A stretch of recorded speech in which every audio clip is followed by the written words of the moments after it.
정적 인터뷰 1부에선 국민의힘 전 비대위원장 김용태 의원 만나봅니다. 의원님 오랜만에 뵙습니다. 안녕하세요. 네, 안녕하세요. 경기 포천 가평 김용태입니다.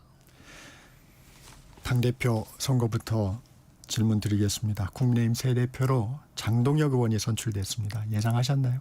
저는 예상하지 못했습니다.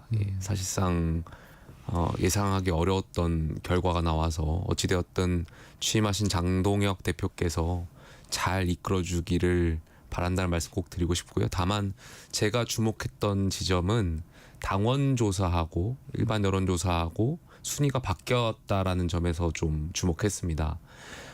저희가 당대표 선거가 당원 비중이 80%, 일반 여론조사 비중이 20%인데요.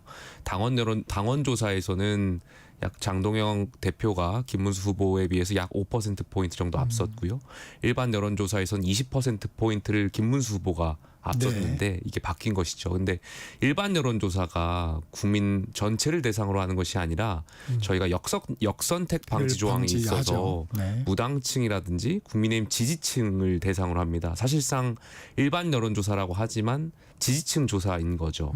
근데 보수 지지층 여론조사에서 나온 순위와 당원 투표에서 나온 순위가 다르다라는 것은 우리 당이 보수 전체를 대변한다라고 보기에도 어렵다는 측면이 있지 않은가에 대한 생각이 있고, 그러다 보니까 앞으로 장동혁 대표께서 이 보수 지지층 여론조사에 담긴 그 의중이라든지 이런 것들을 잘 헤아리셔야 된다라는 생각이 있습니다. 지금 말씀하셨지만 이 2천여 표 차이로 신승을 했는데 당심이 주요했습니다. 이 당심에 담긴 의미, 이건 어떻게 해석하십니까? 저는 저희가 대선 패배 직후에 치렀더라면 결과가 좀 달랐을 수도 있다라고 생각이 드는데, 지금 특검이 돌아가고 있고 그다음에 민주당의 정청래 대표께서 더 극단적인 발언들을 내놓고 있다 보니까 이러한 것들이 당원들한테 여러 가지 영향을 끼쳤을 거라고 생각이 들어요. 전당대회 기간 중에서도 특검이 저희 500만 당원의 명부를 압수수색하기 위해서 당사로 들어왔던 적이나 이런 것들을 비춰보면 당원분들께서 물론 개혁도 중요하지만 우리가 대여투쟁도 굉장히 중요하다는 점을 투표 순간에 좀 많은 영향이 끼쳐졌을 거라고 생각이 들고, 그러한 것들이 이번 전당대회 결과물로 이어지지 않았을까 생각이 듭니다.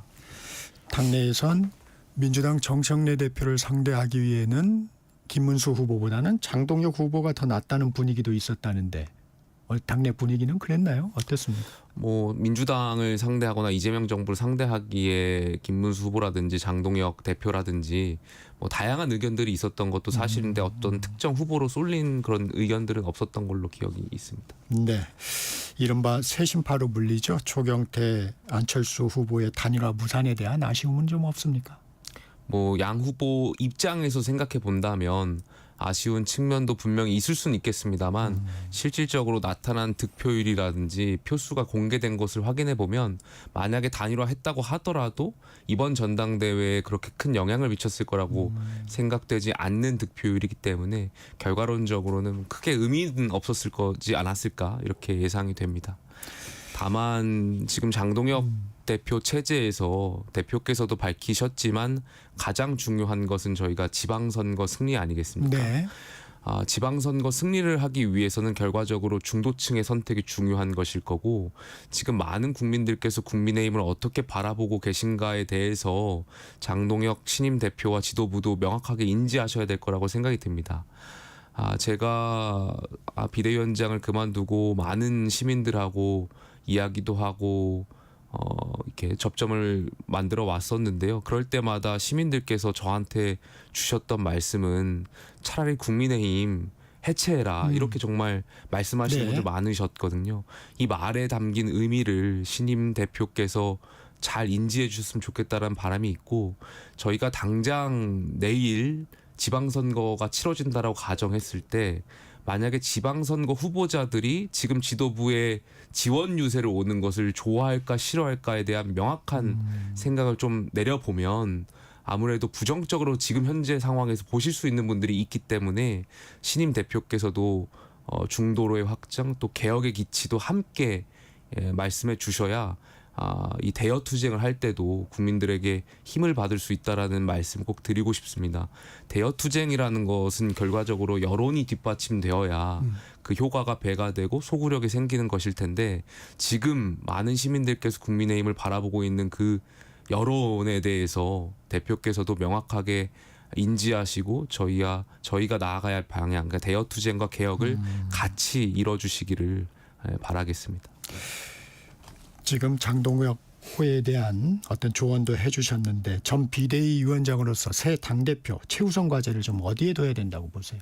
아무래도 저희가 대한정당으로서 국민들께 신뢰를 다시 회복하는데 주안점을 둬야 되지 않을까 싶습니다. 네. 장동혁 대표께서 전당대회 기간 동안 보여주셨던 것은 앞으로의 대여 투쟁을 더 강화할 거라고 예상이 되고 실제적으로 이재명 정부 특히 야당의 역할은 정부가 갖고 있는 근본적인 한계를 지적하는 것일 텐데 그렇게 지금 상황에서 지적한다고 한들 국민들께서 이재명 정부가 잘하고 잘못하는 걸 떠나서 과연 국민의힘은 잘했느냐라는 질문으로 다시 귀결될 것이기 때문에 저희 스스로 개혁을 하고 달라지는 모습을 보여주고 그리고 대여 투쟁을 함께 해나간다면 저는 많은 국민들께서 다시 국민의힘을 신뢰해 주시지 않을까 생각이 들고 그런 전제가 있을 때 저희가 지방선거를 이길 수 있다라는 희망도 가질 수 있지 않을까 생각이 듭니다. 약간 결이 다를 수가 있는데 장동혁 대표는 선출 직후 수락연설에서 모든 우파 시민과 연대해서 이재명 정권을 끌어내리는데 제 모든 것을 바치겠다 말했습니다. 이 취임 일성은 어떻게 들으셨습니까? 제1야당 대표시고 아무래도 본인을 지지하고 있는 지지 기반들께서 듣고 싶어하는 메시지가 있기 때문에 아무래도 보다 더 강한 메시지를 내셨을 거라고 생각이 듭니다. 다만 어제도 저희 대표와 관련해서 해프닝이 있었는데 네. 가령 이런 겁니다. 그 어떤 특정 단체들이 이재명 정부의 퇴진 기자회견, 퇴진 촉구 집회에 초청 연사로 이제 장동혁 대표가 있었는데 사실상 장동혁 대표 측에서는 그런 연락을 받은 적도 없고 갈 생각도 없다라는 네. 입장을 낸 걸로 알고 있습니다. 그러니까 대표를 지지했던 기반들, 이른바 윤어게인이라는 분들이 앞으로 계속해서 이러한 집회 참여라든지 어떤 강경한 목소리를 광장으로 나와서 함께 해달라는 요청들이 있을 텐데 사실상 이른바 청구서가 계속 날라올 텐데 그럴 때마다 장동혁 대표가 어떻게 행동하시는지 많은 국민들께서 보고 계실 거기 때문에 대표의 결단이라든지 앞으로의 태도가 어떻게 변하시는지도 좀 유의미하게 지켜봐야 할 부분일 것 같습니다. 지금 말씀을 해주셨으니까 그 부분 좀 여쭤보겠습니다. 이 107석인 국민의힘은 함께 싸울 의지가 있는 자유우파 시민과 연대해서 싸우는 방법밖에 없다. 이게 사실상 아스팔트 우파라고 불리는 분들 함께 하겠다는 건데 이 부분에 대한 우려를 지금 지적해 주시고 계세요. 어떻습니까? 저는 우려가 될 수밖에 없다라고 생각이 들고 결과적으로 윤어게인 이른바 부정선거를 계속해서 주장하고 또 계엄을 옹호하는 세력들은 저는 자유민주주의 헌정질서에 위배된다라고 생각되기 때문에 이러한 보수 가치를 갖고 있는 국민의힘과는 함께 갈 수 없다라는 것이 명확한 거 아닌가 생각이 들고요. 거듭 말씀드리지만 정당이라는 것은 결과적으로 선거에서 이겨서 정권을 획득하는 게 제일 그렇죠. 목표인 것이고 그렇다면 많은 국민들의 선택을 받는 것이 가장 중요한 목표일 텐데 그러한 부분만 고민해 본다면 장동혁 대표 체제에서도 우리가 어떤 스탠스를 취해야 되는가는 명확하고 명징하다라고 생각이 듭니다. 그렇기 때문에 이러한 극단적인 세력들 부정선거를 옹호하고 계엄을 옹호하는 분들하고는 함께 갈 수 없다라는 것을 아마 지도부도 알고 있을 거라고 생각이 듭니다. 다만 전당대회였고 선거 전략상 후보분들께서 취할 수밖에 없는 전략들이 있기 때문에 여러 가지 모습들을 보여주셨을 거라고 생각이 드는데 장동혁 대표도 전당대회에서 보여주셨던 그 태도와 또 당대표가 됐을 때의 태도는 분명히 달라지실 거라고 생각이 듭니다. 그러면 의원님께서는 당대표로서 장동혁 대표는 조금 전당대회 때하고는 달라질 것이다. 이렇게 기대를 하고 계십니까? 달라지셔야만 한다라고 생각이 듭니다. 예. 제1야당의 대표고 물론 우리 당원분들의 선택을 받는 것도 중요하지만 제1야당 대표는 다시 저희가 다음 선거에서 국민의 선택을 받기 위해 저희가 갖고 있는 가치를 기반으로 많은 국민들의 선택을 늘려나가는 것이 더 중요할 수 있기 때문에 대표께서 분명히 전당대회 전후와 관련해서는 본인의 태도가 바뀌셔야 되지 않을까 개인적으로 생각하고 있습니다. 장동혁 대표 이제 국민의힘 당대표인데 윤석열 전 대통령 면회 가는 거 맞습니까? 어제 본인께서 특별한 사정 변경이 없는 한 가실 수 있다라는 취지로 말씀하신 걸로 알고 있는데 저는 가시면 안 된다라고 생각이 듭니다. 이미 윤 전 대통령 같은 경우는 탈당했고 정말 그 계엄이라는 극단적인 선택으로 인해서 많은 국민들이 힘들어하셨잖아요. 그것이 저희 국민의힘이 지향하는 가치하고 맞닿지도 않고요. 그렇다면 공과 사를 구분하는 것이 제1야당 대표로서 굉장히 중요한 위치고 역할이라고 생각이 들고요. 장동혁 대표께서는 결국에 가지 않으셔야 된다는 것을 본인도 알고 계시지 않을까 조심스럽게 추측해 봅니다. 장동혁 대표의 아마 기조가 전당대회 때와 다르지 않다면 장동혁 대표는 단일 대우에 방해가 된다면 결단이 필요하다 이런 입장도 얘기를 했습니다. 내홍을 우려하는 분위기가 많습니다. 그러니까 그 단일 대우가 아니면 결단해야 된다는 말씀을 하시기 전에 저희가 바뀌지 않으면 국민들께서 결단하시지 않을까 생각이 듭니다. 네. 그게 먼저라고 생각이 들고요. 저는 글쎄요, 우리 국민의힘이 정말 극단적인 세력들하고는 결별해야지만 다음 지방선거에서 이길 수 있다라는 희망이 있을 거라고 생각이 들고요. 지방선거를 준비하시는 분들하고 이야기를 하다 보면 정말 많은 말씀들 또 건설적인 비판들 많이 해주세요. 당장 선거를 치러야 하는 분들이 민심하고 가장 맞닿아 있는 분들일 수 있기 때문에 이분들의 의견을 대표께서 잘 들어주셨으면 좋겠다는 말씀 드리고 싶습니다. 이른바 쇄신, 혁신을 주장했던 분들의 당내 입지 아무래도 조금 입지가 좀 줄어들 수밖에 없는 상황인가요? 당분간은? 그게 뭐 물리적으로 봤을 때는 입지가 줄어들 수 있다라고 보여질 수는 있겠지만 결과론적으로 개혁이라는 것은 거부할 수 없는 대세라고 생각이 들기 때문에 그 말씀을 하지 않는 한 지방선거 특히 앞으로의 펼쳐질 선거에서 저희가 어려울 것이기 때문에 당연히 가야 할 길이라고 생각이 듭니다. 저는 글쎄요, 우리 국민의힘이 정말 국민들께 다시 사랑받고 신뢰받는 정당으로 자리매김하기를 기대하고 있습니다. 의원님께서 비대위원장 때 제안했던 5대 개혁안 있죠. 예. 이 부분은 어떻게 될까요? 사실상 지금, 예. 어려워지는 상황인가요? 일단은 제가 5대 혁신안 중에 9월 초까지 전당대회를 치르겠다고 말씀드린 바가 있는데 이것도 어찌되었든 치러졌고요. 네. 두 번째는 후보 교체, 대선 때 후보 교체 때 당무감사를 하겠다라고 한 것도 어느 정도 이루어졌고요.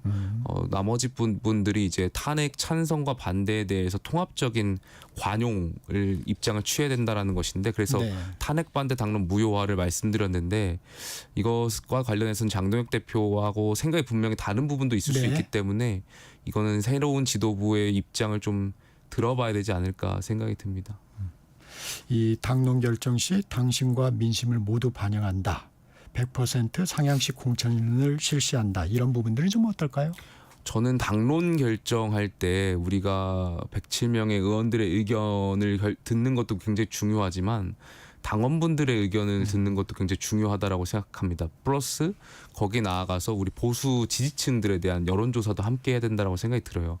저희가 지난 정부 때 당론을 너무 쉽게 결정하다 보니까 그 당론으로 인해서 107명의 의원들이 오히려 자유롭게 의사표현을 하는 것에 구속됐던 거 아닌가 생각이 들고 그것이 결과론적으로 우리 당이 다시 정권을 내주게 된 원인 중에 하나였지 않나 생각이 듭니다. 그래서 이런 당론을 결정하면 신중하게 결정해야 되고 모든 당론에 대해서 여론조사를 할 수는 없겠지만 정말 중요한 사안에 대해서는 우리 지지층에 대한 의견도 좀 듣고 그걸 기반으로 다시 107명의 의원들이 많은 토론도 하고 그래서 결정을 하는 것이 중요하다고 생각이 듭니다. 지금까지 당론 결정 과정을 보면 뭐 30분 만에 1시간 만에 다수의 의원들이 따르는 바에 따라서 결정하고 그 당론을 따르지 않으면 뭐 배신자 프레임이라든지 이런 것을 낙인을 찍어 왔기 때문에 이러한 당내 문화는 분명히 바뀌어야 되지 않을까 생각이